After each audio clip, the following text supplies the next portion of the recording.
Hello, it is Monday, December 7th. I'm Jason Stanton.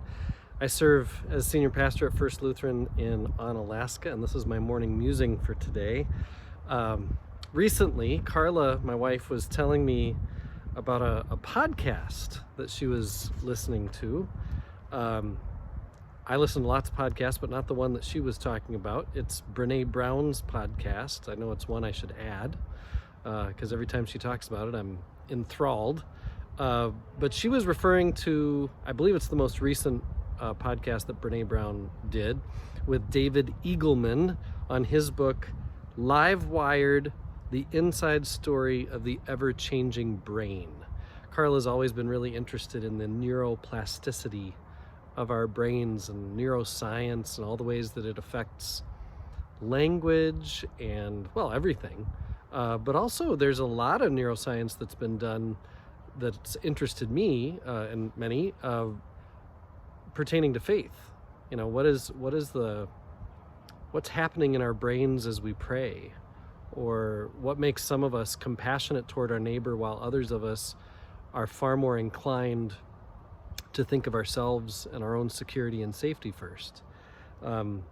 Anyway, he's a neuroscientist, which David Eagleman, they don't always have a great reputation for being able to communicate well, like writing wise. I'm guessing a lot of neuroscientific books would be a bit more dense than I'd be willing to try to wade through myself. He's written a book his goal is to make neuroscience readable and accessible.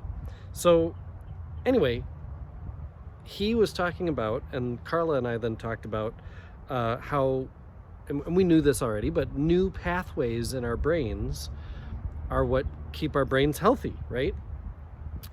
It's been talked about a lot in recent years about how it's really healthy to do brain games, really from adulthood all the way through adulthood into old age, that, you know, do those Sudoku puzzles and mazes and all those brain games. You can find them on your phone, you can buy paper versions, but one of his points that Carla was sharing with me was, you know, just because you know how to play solitaire or play Sudoku or whatever, once you've learned that game, okay, that neural pathway is set, you've grown one, and now you need to grow another.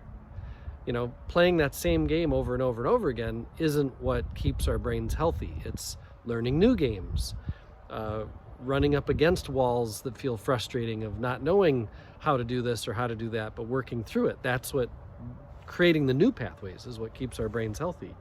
And then Carla said, you know, do things like drive home a different way or brush your teeth with your left hand. And I don't know that I heard anything after that, because I'm like,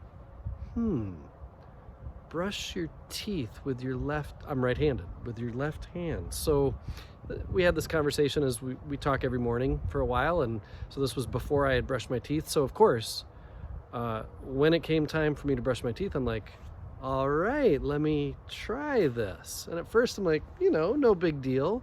And then I scratched my gum with the back of my toothbrush, and then I couldn't quite seem to even be able to reach the back of the right side of my mouth. All of a sudden I was really having to think through, how do I get my hand to go up and down instead of side to side, and how do I get back into that corner? It was crazy how hard it was to brush my teeth with my left hand. Of course, this is the point, right? That learning something new isn't easy, it's learning. It was, as I was doing it, I was thinking, this is a visual manifestation of what it's felt like to try to be a pastor during COVID. You know, all of us are trying to do what we've always done in a completely different way, and it at times is just really frustrating. But different and new from this podcast, what we're learning from neuroscientists is different and new is healthy. We're created to keep learning, to do things differently, to do different things. So, it's Monday. I encourage you this week to be kind to your brain and learn that new thing. maybe it's not as ambitious as learning a new language or learning a new instrument. But I guess the least we can do is at least brush our teeth with our left hand. Keep faith alive.